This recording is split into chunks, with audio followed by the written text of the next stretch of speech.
मेरी 20 साल की बेटी जब भी कॉलेज से वापस आती तो अपना पेट पकड़ कर बैठ जाती और रोने लगती। मुझे कहती, माँ मेरे पेट में बहुत दर्द है। जब मैं उससे कहती कि चलो डॉक्टर के पास चलते हैं तो वो मना कर देती। मुझे उस पर शक होने लगा था, इसलिए मैंने अपनी एक दोस्त जो कि डॉक्टर थी उसे घर पर बुला लिया। वह मेरी बेटी का चेकअप करके अपना सर पकड़ कर बैठ गई और बोली, इसकी शादी मेरे 12 साल के बेटे से कर दो वरना यह मर जाएगी। मैं उसकी बात सुनकर बहुत ज़्यादा डर गई थी और अपनी जवान बेटी को खोना नहीं चाहती थी। मैंने तुरंत ही अपनी बेटी की शादी उसके बेटे के साथ कर दी। शादी के बाद मुझे ये देखकर बहुत ज़्यादा हैरत हुई कि वह तो ठीक होने लगी थी। मुझसे रहा नहीं गया तो एक रात मैंने उसके कमरे में छिप कर देखा तो मेरे पैरों तले ज़मीन निकल गई, क्योंकि वह 12 साल का बच्चा। मेरा नाम मेघा है। माता पिता कभी भी अपने बच्चों के लिए कोई गलत फ़ैसला नहीं करते और ना ही कभी उनका बुरा चाहते हैं। उनकी तो हमेशा यही कोशिश रहती है कि वह अपने बच्चों के लिए अच्छे से अच्छा करें ताकि उनके बच्चे हमेशा अपनी ज़िंदगी में खुश रहें। लेकिन कभी कभी नेक माता पिता के बच्चे भी खोटा सिक्का निकल जाते हैं। मेरी बेटी की ज़िंदगी की कहानी मेरे अतीत से जुड़ी हुई है। मुझे लगता था कि अब सब कुछ ठीक हो गया है, पर ऐसा नहीं था। हमारे अतीत कभी कभी सालों बाद भी हमारे आगे आ जाता है। 20 साल बाद मेरा अतीत मेरे सामने आकर खड़ा हो गया था, लेकिन मैं कुछ नहीं कर सकती थी। मैंने जवान बच्चों के हाथों से ही धोखा खाया था। उसने मेरे भरोसे को तोड़ कर रख दिया था। आज भी मुझे याद है, जब मैं जवान थी, हम 2 बहनें थी। मेरी बहन मुझसे 2 साल बड़ी थी।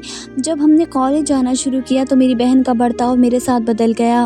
वह हर समय अपने आप में ही मगन रहती थी। एक दिन मेरी कॉलेज की दोस्त ने मुझे बताया कि तुम्हारी बहन के पास मोबाइल है और वह किसी लड़के से बात करती है। मैंने उसकी बात पर भरोसा नहीं किया। समय बीतता गया। मेरी बहन रात को सबके सो जाने के बाद छुपकर छत पर चली जाती थी। आजकल वह बहुत खुश रहने लगी थी। जब मैंने उससे सबकी वजह पूछी तो उसने मुझे कहा कि ऐसी कोई बात नहीं है, बस कॉलेज ख़त्म होने वाला है, इसलिए मुझे बहुत खुशी होती है कि मेरी इस पढ़ाई से जान छूट जाएगी। मैंने उससे कहा कि तुम्हें तो आगे पढ़ना था, तुम्हारा तो सपना था कि तुम पढ़ लिख कर कुछ बनना चाहती थी। लेकिन जवाब में उसने मुझसे कहा कि समय के साथ साथ इंसान के सपने और सोच बदलती रहती है। एक दिन मेरी माँ मेरा बेड साफ़ कर रही थी तो उन्हें मेरे बिस्तर में से एक मोबाइल मिला। वह मुझसे पूछने लगी कि ये मोबाइल किसका है। मैंने अपनी माँ से कहा कि मुझे नहीं पता कि ये मोबाइल किसका है और कहाँ से आया और कैसे आया। तब मेरी बहन बोली कि माँ ये झूठ बोल रही है, यह इसका ही मोबाइल है, मैंने खुद ये मोबाइल इसके पास देखा था। मेरी माँ ने मेरे ज़ोर से थप्पड़ मारा और वह मोबाइल उसी समय तोड़ दिया। मेरी बहन ये सब कुछ देखकर हंसने लगी। मुझे अब समझ में आया था कि मेरी बहन अपना मोबाइल मेरे पास छुपाती थी ताकि जब मैं उसे मोबाइल को ढूंढने की कोशिश करूं तो वह मुझे ना मिले। और एक बार ऐसा ही हुआ था। इस सब के बाद माँ ने मेरा कॉलेज जाना बंद कर दिया और मुझ पर नज़र रखने लगी। जब बाबा ने पूछा कि मैं कॉलेज क्यों नहीं जा रही तो माँ ने उनसे कह दिया कि एग्ज़ाम होने वाले हैं तो ये घर पर रहकर ही तैयारी कर रही है, आप परेशान ना हो, मैं सब देख लूँगी। एक दिन बाबा ने कहा, मेरा दोस्त चाहता है कि अब हम अपने बच्चों की शादी कर दें, वे बड़े हो गए हैं। दीदी का रिश्ता बाबा के दोस्त के घर पर तय हुआ था और ये रिश्ता उसकी मर्ज़ी से ही हुआ था, लेकिन अब वह उस लड़के को पसंद नहीं करती थी। मैंने दीदी को बहुत समझाया लेकिन वह माँ की बात नहीं मानी। उस समय माँ को मेरी बात पर विश्वास हुआ कि मैं सच कह रही थी। अब मेरा कॉलेज जाना शुरू हो गया था क्योंकि सारा सच माँ के सामने आ चुका था। एक दिन मेरी दीदी ने खुद बाबा से कहा कि वह अपनी मर्ज़ी से शादी करना चाहती हैं, किसी भी हाल में वह उनके दोस्त के बेटे से शादी नहीं करेंगी। वैसे भी उन लोगों के घर में खाने पीने को तो कुछ है नहीं। मेरी ख्वाहिश, मेरे सपने वो कैसे पूरे कर सकते हैं। बाबा ने कहा कि मैं अपने दोस्त को ज़ुबान दे चुका हूँ और अब वो तो आकाश को भी नौकरी लगने वाली है और वैसे भी जो कुछ मेरे पास है वह सब तुम दोनों बहनों का ही है। मैं कौन सा अपने साथ लेकर जाने वाला हूँ। अब मैं तुमसे इस बारे में कोई बात नहीं करना चाहता, लेकिन दीदी भी अपनी ज़िद पर अड़ी रही और कहने लगी कि अगर आप लोगों ने मेरे साथ ज़बरदस्ती की तो मैं खुदकुशी कर लूँगी, लेकिन किसी भी हाल में आकाश से शादी नहीं करूँगी। दीदी की बात सुनकर मेरी माँ बहुत ज़्यादा परेशान हुई। बाबा के दोस्त भी शादी के लिए जल्दी कर रहे थे क्योंकि उनकी तबीयत ठीक नहीं रहती थी। वे चाहते थे कि अपनी आंखें बंद होने से पहले वह अपने बेटे की शादी कर दें, लेकिन दीदी मानने को तैयार ही नहीं थी। एक दिन दीदी कहने लगी कि मैं आकाश से कुछ बात करने जा रही हूँ। माँ ने कहा, मेघा को अपने साथ ले जाओ। दीदी कहने लगी कि आखिर कब तक मुझे आप यहाँ कैद करके रखेंगी? आप बेफ़िक्र रहें, मैं घर से भाग नहीं रही हूँ। ये कहकर वे घर से चली गई और शाम को वापस आई। जब वे वापस आई तो बहुत खुश थी। मेरी माँ भी उन्हें देखकर खुश हो गई और सोच रही थी कि शायद आकाश ने उन्हें शादी के लिए मना लिया होगा, क्योंकि आकाश भाई भी दीदी को पसंद करते थे। पर इस बात से सब लोग अनजान थे कि उनकी बेटी, जिसे उन्होंने बहुत लाड प्यार से पाला था और कभी भी किसी बात की कोई पाबंदी नहीं लगाई थी, वह उनकी इज्जत को मिट्टी में मिलाने जा रही है। बेटियां तो माँ बाप की इज्जत और मान होती हैं और अपने माँ बाप की इज्जत की खातिर अपनी जान भी दे देती हैं। कुछ बेटियां ऐसी भी होती हैं जो कुछ दिन की मोहब्बत के लिए अपने माता पिता की इज्जत को अपने पैरों तले रोन देती हैं, और वह यह भी नहीं सोचती कि उनके माता पिता ने अपनी सारी ज़िंदगी उनकी परवरिश में गुजार दी। हम सब लोग सोच रहे थे कि मेरी दीदी आकाश से मिलने चाहती हैं, लेकिन बाबा को ये बात नहीं पता थी, क्योंकि यह बात उस समय बहुत गलत समझी जाती थी। एक दिन जब मैं कॉलेज से वापस आ रही थी तो मैंने दीदी को एक लड़के के साथ बाइक पर जाते देखा। मैंने सोचा कि हो सकता है वे आकाश भाई हों, लेकिन जब मैं घर पर आई तो अंकल और आकाश भाई तो हमारे घर पर ही बैठे थे। माँ को भी अब पता चल चुका था कि दीदी उनसे झूठ बोल रही हैं। मैंने अपनी इज्जत की खातिर अंकल से झूठ बोल दिया कि दीदी दोस्त के घर गई हैं। दीदी के पास अब मोबाइल था और उन्होंने हमें यह बताया था कि मोबाइल उन्हें उनके मंगेतर ने दिया है। उस दिन भी वह घर पर नहीं थी। मैं समझ गई थी कि वह अब कभी भी सच नहीं बोल सकती। वह जो भी कर रही थी सब कुछ बहुत गलत था, लेकिन अभी उन्हें समझ नहीं आ रहा था। आकाश भाई पढ़े लिखे थे और उन्हें एक अच्छी नौकरी मिलने वाली थी। बाबा के दोस्त के घर के हालात कुछ अच्छे नहीं थे, वे बीमार भी रहते थे। आज वो लोग हमारे घर शादी की डेट फिक्स करने के लिए आए थे। माँ बाबा ने उन्हें 1 महीने बाद की तारीख दे दी थी। दीदी घर पर आई तो सबको देखकर हैरान हो गई। आंटी उठी और प्यार से उनके सर पर हाथ रखने लगी और उनकी बलाएं लेने लगी, लेकिन दीदी ने उनका हाथ झटक दिया और कमरे में चली गई। माँ ने उनसे कहा कि शर्मा गई होगी। मैं अपनी दीदी के कमरे में गई, उनको मिठाई खिलाने लगी तो उन्होंने प्लेट फेंक दी और चीख कर कहने लगी कि तुम लोगों ने मेरी ज़िंदगी का फ़ैसला मुझसे पूछे बगैर कैसे कर दिया? तुम लोग ऐसा कैसे कर सकते हो मेरे साथ? मैं किसी भी हाल में इस लड़के से शादी नहीं करूँगी। तुम में से कोई भी मेरा साथ ज़बरदस्ती नहीं कर सकता। मैंने दीदी से कहा कि तुम्हें क्या हो गया है? तुम क्यों आकाश से शादी नहीं करना चाहती? क्या कमी है उनमें? तो वह कहने लगी अगर तुम्हें इतना पसंद है तो तुम मुझसे शादी कर लो, लेकिन मेरा पीछा छोड़ दो। मैंने उस दिन भी दीदी को बहुत समझाया कि बाबा को आप पर बहुत मान है, वे आपसे बहुत मोहब्बत करते हैं। तुमने जो भी कहा है हमेशा उन्होंने तुम्हारी बात मानी है। अब तुम उनके साथ ऐसा क्यों कर रही हो? क्या तुम्हें बाबा की इज्जत का ज़रा भी ख्याल नहीं? तुम हमारे साथ ऐसा मत करो। माँ भी कमरे में आ गई और उनसे हाथ जोड़कर कहने लगी कि बेटी कुछ तो हमारी इज्जत का ख्याल करो और ये शादी कर लो, लेकिन उन्होंने किसी की भी बात नहीं सुनी और कमरे से चली गई। वह बाबा के पास गई और बाबा से कहा कि मेघा की शादी आकाश से कर दे, मुझे उससे शादी नहीं करनी, मैंने अपनी पसंद के लड़के से शादी करनी है। बाबा ने गुस्से में उन्हें थप्पड़ मार दिया। बाबा की तबीयत भी ख़राब हो रही थी। मैंने बाबा को समझाया कि आप फिक्र ना करें, अभी नादान हैं, जब शादी हो जाएगी तो वह खुद ठीक हो जाएगी। इस उम्र में तो बच्चों से गलती हो जाती है, हमारा फ़र्ज़ बनता है कि हम उन्हें समझाएं और उनका साथ दें। बाबा ने कहा कि मुझे लग रहा है कि ये मेरी इज्जत को मिट्टी में मिला कर रहेगी, लेकिन तुम भी इसे साफ साफ कह दो अगर इसने ऐसा कुछ भी किया तो मैं ज़िंदगी भर इसे माफ़ नहीं करूँगा। अगर इसे अपनी मर्ज़ी से शादी करनी है तो मेरी एक शर्त है, इससे कहो कि उस लड़के को यहाँ बुलाए, मैं उसी दिन उसकी शादी उस लड़के से करके इसे विदा कर दूँगा। उसके बाद हमारा इससे कोई रिश्ता नहीं रहेगा और ना ही मेरे घर में वापस आएगी। तुम भी इसे भूल जाना, सिर्फ इतना याद रखना कि हमारी एक ही बेटी है। ये सुनकर मेरी माँ रोने लगी, लेकिन जब दीदी को ये बात पता चली तो उन्हें ज़रा सा भी अफसोस नहीं हुआ, बल्कि वह तो बहुत खुश हो गई। कहने लगी कि बस एक बार मेरी शादी हो जाए फिर मैं बाबा को खुद मना लूँगी, वे मुझे बहुत प्यार करते हैं, मान जाएंगे। अब तो दीदी के पैर ज़मीन पर नहीं थे, वह तो आसमानों में उड़ रही थी। जब दीदी ने उस लड़के को घर बुलाने के लिए कॉल की तो उसने फ़ोन नहीं उठाया। बाबा बहुत ज़्यादा परेशान थे कि वह अपने दोस्त से क्या कहेंगे। शादी के दिन भी पास आ रहे थे और वह लड़का भी दीदी का फ़ोन नहीं उठा रहा था। दीदी टेंशन में बीमार रहने लगी और इसी बीच आकाश को भी सब कुछ पता चल चुका था। आकाश इस बारे में दीदी से बात करने आया तो दीदी ने उन्हें बहुत ज़्यादा बेइज्जत किया। कहने लगी कि तुम्हारी हैसियत क्या है जो तुम मुझसे शादी करना चाहते हो? आकाश जो दीदी का मंगेतर था बोला, जब मैंने तुमसे पहली बार शादी के लिए कहा था तब तुमने मुझे मना क्यों नहीं किया? 4 सालों में ऐसा क्या हो गया जो अब तुमने अपना फ़ैसला बदल लिया? अगर तुम्हें मुझसे शादी नहीं करनी थी तो तुम उसी समय मुझे इनकार कर देती, मैं कभी भी तुमसे रिश्ता नहीं करता। पर अब शादी की डेट फिक्स हो चुकी है, सब तैयारियां हो चुकी हैं, अब मैं किसी भी हाल में पीछे नहीं हट सकता। अब बात मेरी इज्जत पर आ चुकी है। दीदी ने कहा तुम्हें जो करना है वह कर लो, लेकिन मैं कभी भी तुमसे शादी नहीं करूँगी। वह लड़का अभी तक दीदी का फ़ोन नहीं उठा रहा था। दीदी उस लड़के के घर भी गई जहाँ वह रहता था, लेकिन उसका कुछ पता नहीं चल सका। उसके पड़ोसियों ने भी उसके बारे में कुछ नहीं बताया और तब मजबूर होकर दीदी को बाबा का फैसला मानना पड़ा।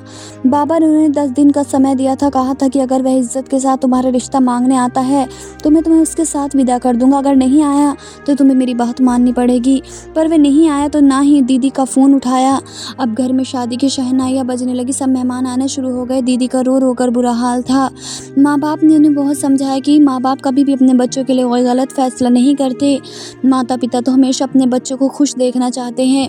आकाश एक बहुत अच्छा लड़का है और वह तुम्हें बहुत खुश रखेगा। अगर जिससे तुम मोहब्बत करती हो वह लड़का सच्चा होता तो जिस दिन उसे तुम्हारे रिश्ते के बारे में पता चला था उसी दिन वह मुझसे बात करने के लिए आता, पर उसे सिर्फ तुमसे दिल लगी करनी थी। वह धोखेबाज था, लेकिन दीदी तो उसकी मोहब्बत मंदी हो चुकी थी। वह सिर्फ अपना ही सोच रही थी। दीदी ने तो वैसे भी शुरू से बस अपना ही सोचा था। उनकी वजह से क्या कुछ हो जाएगा किसी को भी खबर नहीं थी। दीदी की शादी से कुछ दिन पहले मेरे लिए एक रिश्ता आया था। बाबा भी बहुत खुश थे। बाबा ने मेरा रिश्ता तय कर दिया था और सिर्फ घर वालों की मौजूदगी में ही मेरी मंगनी भी कर दी थी। यह सब बहुत अचानक हुआ था क्योंकि वह उन लोगों को जानते थे और वह बहुत अच्छे लोग थे। बुआ ही हमारे लिए रिश्ता लेकर आई थी। मैंने तो सोचा भी नहीं था कि इतनी जल्दी मेरा रिश्ता हो जाएगा। माँ ने बताया कि वे काफ़ी दिनों से तुम्हारे रिश्ता मांग रहे थे। लड़के ने तुम्हें देखा हुआ है और तुम्हें पसंद करता है। बुआ कह रही हैं कि लड़का बहुत अच्छा है और खाते पीते घर का है। मेरी बेटी तो बहुत खुशनसीब है। मुझे यह जानकर खुशी हो रही थी कि जिस लड़के ने मेरा रिश्ता भेजा है उसने मुझे पहले से देख रखा है। मुझे तो अपनी खुशकिस्मती पर यकीन नहीं आ रहा था। जब मेरी दीदी को सब कुछ पता चला तो वह बहुत गुस्से में कहने लगी कि मैं तो आपकी सौतेली बेटी हूँ जो मेरे पास एक कंगाल लड़के के साथ शादी कर रहे हो, जिसके पास मुझे ठीक से 2 वक्त का खाना भी नहीं मिल सकेगा, जो मुझे गरीबी के अलावा कुछ और नहीं दे सकता। मैंने दीदी को समझाया कि किस्मत बदलने में देर नहीं लगती। तुम देखना आकाश भाई की बहुत जल्दी अच्छी नौकरी लग जाएगी और उनका भी वक्त बदल जाएगा। मुझे भगवान पर पूरा भरोसा है और तुम भी ज़्यादा अनाप शनाप मत बोलो। एक दिन मेरी ननंद घर पर आई और उन्होंने अपने भाई से मेरी बात करवाई। उस दिन पहली बार मैंने अपने होने वाले पति से बात की थी और शायद ये मेरी पहली और आखिरी बात थी। मैं नहीं जानती थी कि अब कौन सी मुसीबत हमारे घर पे आने वाली है। मेरी बहन की शादी का दिन आ गया। वह बहुत सदमे की हालत में बैठी थी। मेरी कज़िन कहने लगी तुम तो ऐसे मुँह बनाकर बैठी हो जैसे ज़बरदस्ती तुम्हारी शादी कर रहे हो। सच तो यही था जो लोगों को लग रहा था। मैंने उन लोगों से बहाना बनाया और दीदी को वहाँ से ले गई। अब बारात भी आ चुकी थी, लेकिन किसी को नहीं पता था कि आने वाले पल में सब लोगों पर क्या क़यामत टूटने वाली है। जैसे ही बारात आई सब लोग बारात देखने चले गए। मैं बहुत खुश थी कि मेरी बहन की शादी है। जब मुहूर्त का समय आया और पंडित जी ने दुल्हन को बुलाने के लिए कहा, मेरी माँ मेरी दीदी को लेने गई, लेकिन वह अपने कमरे में नहीं थी। वे वहाँ से भाग चुकी थी। जाते हुए वे एक लेटर छोड़ कर गई थी। उस लेटर में लिखा था, आप लोग मुझे शादी के लिए मजबूर नहीं कर सकते। मैं आप लोगों के लिए अपनी खुशियों को नहीं छोड़ सकती। यह सुन बाबा की हालत बहुत ज़्यादा ख़राब हो गई। बाबा के दोस्त को और उनकी फैमिली को भी सब कुछ पता चल चुका था। सब लोग दुल्हन के आने का इंतज़ार कर रहे थे, पर वह तो अपने बाप की इज्जत उतार कर चली गई थी। बाबा रोते रोते कह रहे थे कि मुझसे क्या गलती हो गई, ऐसा क्या कमी रह गई थी मेरी परवरिश में जो मेरी बेटी ने एक बार भी मेरी इज्जत का नहीं सोचा। अब मैं लोगों को क्या मुँह दिखाऊंगा, सबसे क्या कहूँगा कि मेरी बेटी अपनी शादी छोड़कर कहाँ चली गई।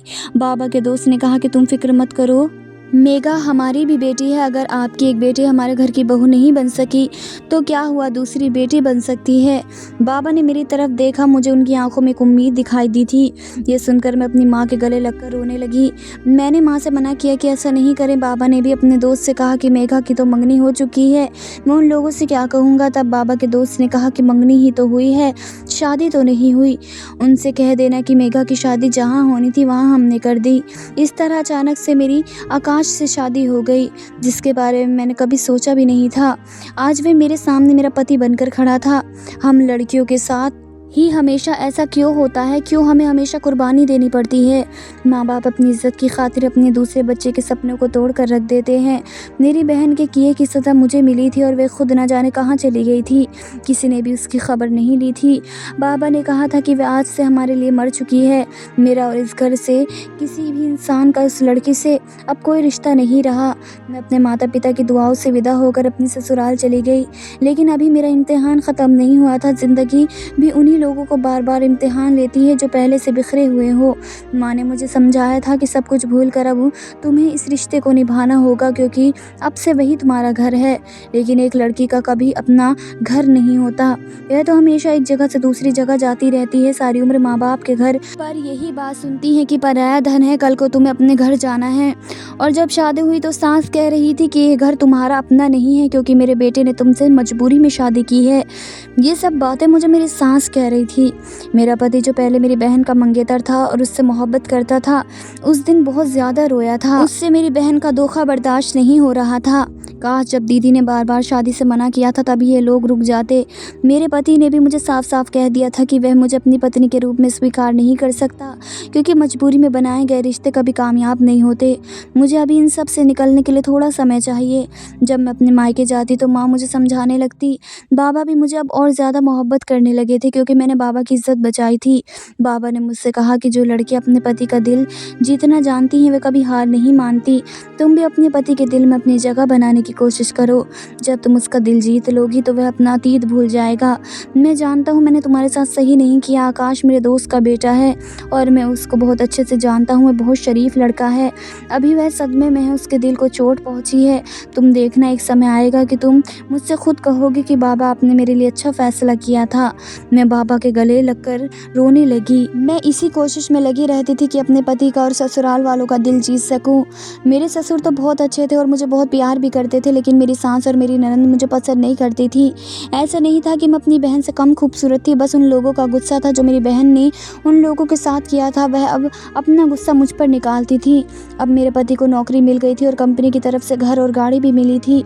तो मेरे ससुर ने कहा कि मेघा के कदम हमारे घर के लिए बहुत शुभ हैं, लेकिन सब लोगों ने ये बात हवा में उड़ा दी थी। पर मुझे इस बात का कोई अफसोस नहीं था। हर इंसान को उसके नसीब का मिलता है। समय ऐसे ही निकलता जा रहा था। मैं बहुत कोशिश करती थी कि अपने पति के दिल में अपने लिए जगह बना सकूं, लेकिन जब भी मैं उनका दिल जीतने की कोशिश करती तो वे मुझे धुतकार दिया करते थे। मुझे कहते थे कि मैं कुछ भी कर लूँ लेकिन उसके दिल में कभी भी जगह नहीं बना सकती।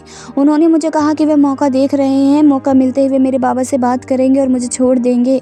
कुछ दिनों बाद माँ की कॉल आई, खबर मिली कि बाबा का देहांत हो गया है। मुझे अपने कानों पर यकीन नहीं आया और मैं चकरा कर वहीं पर बैठ गई। मेरे ससुर ने मुझसे कहा कि बेटी अपने आप को संभालो, अभी तुम्हें अपनी माँ को भी संभालना है। मैं अपने मायके गई तो मेरे बाबा की लाश वहाँ पड़ी हुई थी और लोग कानों में बातें कर रहे थे, कह रहे थे कि जवान बेटी घर से भाग गई। अब बेचारा कब तक ये बेइज्जती बर्दाश्त करता, और भी पता नहीं लोग क्या क्या बातें कर रहे थे। माँ की हालत भी बहुत ख़राब थी। अब माँ का ख्याल रखने वाला कोई नहीं था, इसलिए मेरे ससुर ने कहा कि मैं उन्हें अपने साथ अपने घर पर लेकर आ जाऊँ ताकि मैं उनका ख्याल रख सकूँ। मेरी माँ मेरे ससुराल में मेरे साथ नहीं रहना चाहती थी, लेकिन माँ की ऐसी हालत नहीं थी कि वे घर पर अकेली रह सकें। मेरी शादी को 5 महीने हो चुके थे। मेरे नंबर पर किसी अनजान आदमी की कॉल आई और कुछ तस्वीरें जिसको किसी लड़के के साथ एडिट किया गया था वह मुझे भेजी गई। मैं देखकर बहुत ज़्यादा हैरान हुई कि मेरी ये फ़ोटो उस लड़के के पास कैसे गई। अब वह मुझे फ़ोन पर ब्लैकमेल कर रहा था और कुछ दिन बाद मुझे पता चला कि वह वही लड़का था जिससे मेरी मंगनी हुई थी। मैं भगवान का शुक्र अदा कर रही थी कि ऐसे फ्रॉड लड़के से उन्होंने मुझे बचा लिया था, लेकिन मुझे डर लग रहा था कि कहीं यह सब कुछ मेरे पति को ना पता लग जाए, इसलिए मैं अपना फ़ोन बंद रखती थी। अब वह मेरे पति के नंबर पर कॉल करने लगा था।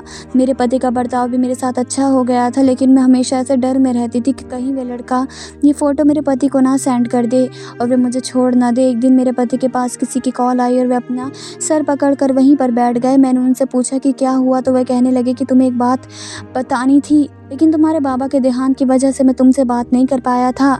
मैंने कहा ऐसी क्या बात थी, बताइए मुझे। उन्होंने मुझे बताया कि जिससे तुम्हारी मंगनी हुई थी वह वही आदमी था जिससे तुम्हारी बहन शादी करना चाहती थी और उसके साथ घर छोड़कर भाग गई थी, लेकिन वह लड़का अच्छा नहीं है। जब तुम्हारी बहन की शादी की तारीख तय हुई थी तो उसने तुम्हारे लिए रिश्ता भेजा होगा, क्योंकि उसके पास तुम्हारी बहुत सारी तस्वीरें थी और वह तुम्हारी बहन ने ही उसे दी थी। तुम्हारे नाम से ही उसने उस लड़के से बात करनी शुरू की थी, लेकिन कुछ दिनों बाद उसने उस लड़के को सब कुछ बता दिया था। तब उस लड़के ने कहा था कि मुझे फ़र्क नहीं पड़ता कि तुम कौन हो, मैं सिर्फ तुमसे मोहब्बत करता हूँ। और उसने ये सब तुम्हारे बाबा की जायदाद के लिए किया था। उसने पहले ही सब कुछ पता कर लिया था कि तुम्हारे बाबा के पास कितनी ज़मीन जायदाद है, लेकिन तुम्हारी बहन यही समझती रही कि वह उससे सच्ची मोहब्बत करता है, इसलिए जो वह लड़का कहता था वह वही करती थी। और उसी के कहने से शादी वाले दिन वह घर से भाग गई। जब उसने तुम्हारी बहन से जायदाद की बात की तो उसे पता चला कि सब कुछ मेघा के नाम पर है, क्योंकि तुम्हारे बाबा ने पहले ही सब कुछ तुम्हारे नाम पर कर दिया था। उसका प्लान था दोनों बहनों को बर्बाद करने का। उसने सोच रखा था कि एक से शादी कर लूँगा और दूसरी को अपनी मीठी मीठी बातों में फंसा कर रखूँगा। इस तरह से तुम्हारे बाबा की करोड़ों की जायदाद उसे मिल जाएगी, लेकिन उसका सारा प्लान फेल हो गया। तो उस लड़के ने तुम्हें तुम्हारी फ़ोटो से ब्लैकमेल करना शुरू कर दिया और घर पर भी तुम्हारी फ़ोटो एडिट करके सबको दिखा दी। मुझे लगा था कि शायद तुम भी अपनी बहन की तरह धोखेबाज हो, पर जब वह तुम्हारे नंबर पर कॉल करता तो तुम घबराकर फ़ोन काट देती और फ़ोन बंद कर देती थी। मैं ये सब कुछ नोटिस कर रहा था। फिर एक दिन मैंने तुम्हारे मोबाइल से वह नंबर लिया और अपने दोस्त से उस नंबर की इन्फॉर्मेशन निकलवाई। फिर मैं उस तक पहुंच गया जिस दिन तुम्हारे बाबा की डेथ हुई। उसके अगले दिन ही तुम्हारी बहन का मेरे पास फ़ोन आया था और वह मुझसे अपने किए की माफ़ी मांग रही थी। उसने मुझे बताया कि उस लड़के ने उसे धोखा दिया है। वह कहता है कि अपने बाप से पैसे लेकर आओ, लेकिन सब कुछ तो मेघा के नाम पर है। मैं कहाँ से ला कर दूँ उसे पैसे? उस लड़के ने मुझे धक्के मारकर अपने घर से निकाल दिया और मुझसे शादी भी नहीं की। तुम्हारी बहन दर दर भटक रही है और अब वह लड़का जेल में है। वह पहले से ही शादीशुदा था और उसके बच्चे भी हैं। उसकी पत्नी ने उसके ऊपर केस कर दिया है। उसकी पत्नी ने ही मुझे सब कुछ बताया है। मैंने अपने पति से कहा कि आपने मुझसे एक बार भी नहीं पूछा कि वह लड़का मेरे बारे में सच कह रहा है या झूठ। मेरे पति ने कहा तुम्हारे बाप ने एक बार मुझसे कहा था कि कभी भी मेरी बेटी पर शक मत करना, इसलिए नहीं कि वह मेरी बेटी है बल्कि इस वजह से उसने अपने बाप की इज्जत बचाई है और अब वह तुम्हारे घर की इज्जत है। तुम भी अपना अतीत भूलकर मेघा को अपनाने की पूरी कोशिश करना, क्योंकि जो बेटियां बाप की इज्जत की खातिर अपना सर झुका देती हैं वे बहुत पाक दामन और मोहब्बत करने वाली होती हैं। वे कभी भी तुम्हारा भरोसा नहीं तोड़ेगी। मेरा पति मुझसे माफ़ी मांगने लगे और मैं सोच रही थी कि मेरे बाबा ने मुझे सही कहा था कि आकाश बहुत अच्छा है और मैं उसके साथ बहुत खुश रहूँगी। उसने मेरे कहे बगैर ही सब कुछ संभाल लिया था, वरना पता नहीं क्या होता। मेरी बहन एक दिन घर आई और सबसे माफ़ी मांगने लगी, लेकिन किसी ने भी उसे माफ़ नहीं किया। अब वह दर दर की ठोकरें खा रही थी। मेरी शादी को भी 3 साल हो गए थे और मैं प्रेग्नेंट थी।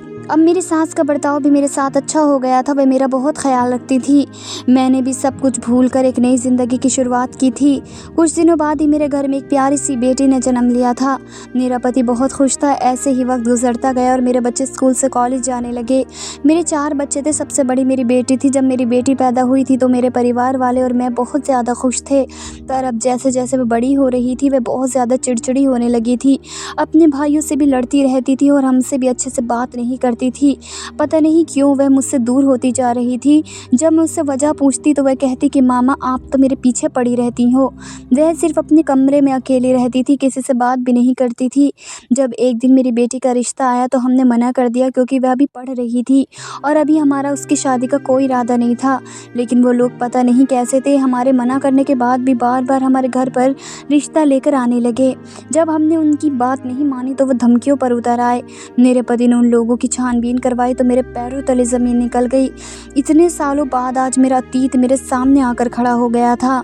मेरी 20 साल की बेटी जब भी कॉलेज से घर वापस आती तो अपना पेट पकड़कर रोने लगती और कहती कि मेरे पेट में बहुत दर्द हो रहा है।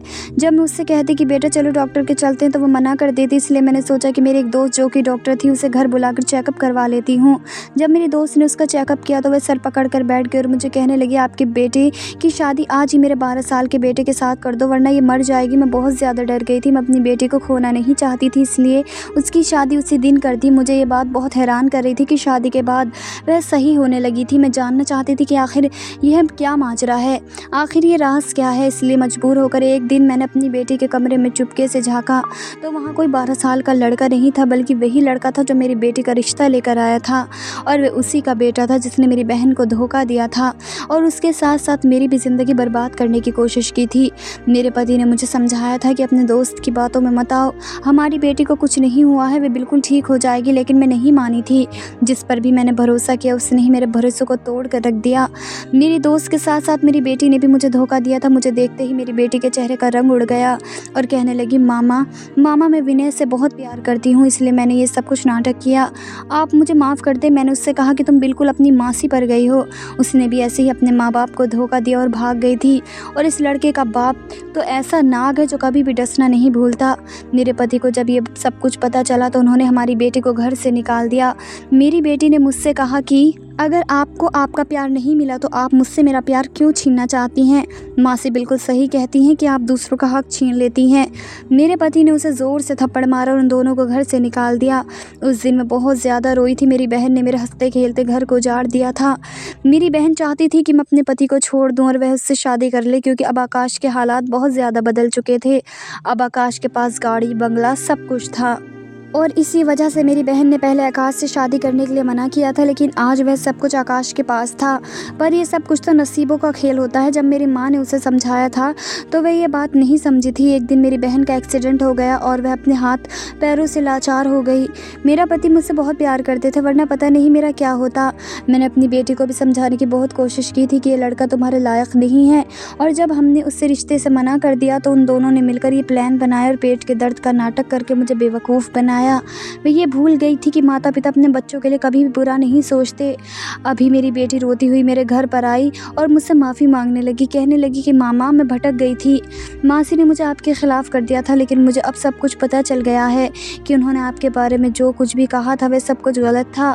मेरे पति ने मुझे डिवोर्स दे दिया और धक्के मार कर अपने घर से निकाल दिया। मेरे पति ने मेरी बेटी को माफ़ नहीं किया और कहने लगे कि हमारी कोई बेटी नहीं है। मैंने अपने पति से कहा कि मैंने आज तक आपसे कुछ नहीं मांगा, आज मांग रही हूँ, हमारी बेटी से भूल हो गई थी, सब माफ़ कर दो।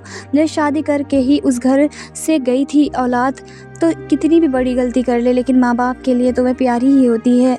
मेरे पति ने भी उसे माफ़ कर दिया। औलाद को भी ये बात याद रखनी चाहिए कि जिन माता पिता ने उसे जन्म दिया उनके लिए अपनी ख्वाहिशों को मारा, उनके माता पिता का सबसे ज़्यादा हक उन पर होता है। अगर कोई बाहर से आकर कहे कि वह आपसे बहुत मोहब्बत करता है तो वह झूठ बोल रहा है, क्योंकि आज के समय में कोई किसी से सच्ची मोहब्बत नहीं करता। बस सब लोग अपना दिल बहलाते हैं और छोड़ कर चले जाते हैं, इसलिए बहुत सोच समझ कर भरोसा करें।